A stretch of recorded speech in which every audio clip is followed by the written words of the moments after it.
අඟුලිමාල තේරෙනවනේ මිනි කීයක් මැරුවද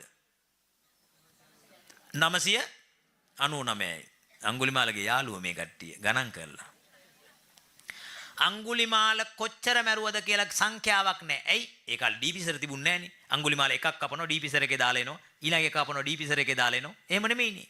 ගස්වල හැංගුවා. ගස් බෙනවල සත්තු කෑවා. කුණු වුණා. සතියක් විතර ඇතුළත කපාගත්ත ගාන තමයි 999.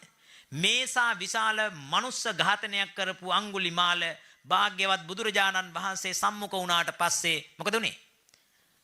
මහාන වුණා. මහාන වෙලා රහත්තුන්නේ එකපාරට භාවනා කරනවා. භාවනා කරනකොට චිත්‍රපටිය වගේ පේනවා. සමහර අයගේ ඇඟිලි කපපුවා.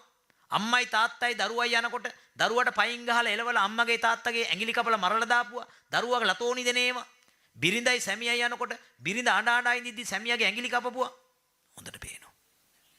පේනකොට උන්වහන්සේ විදර්ශනා කළා. මොකද්ද?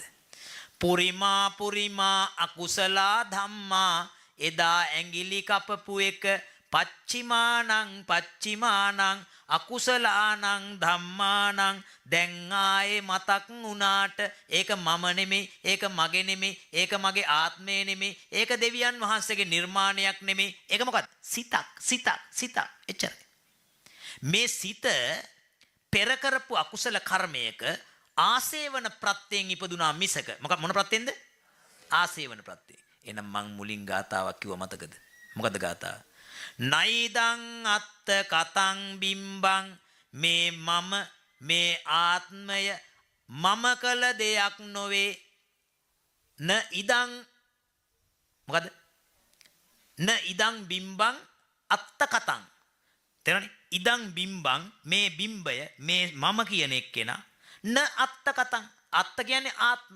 තමන් විසින් හදපු දෙයක් නෙමෙයි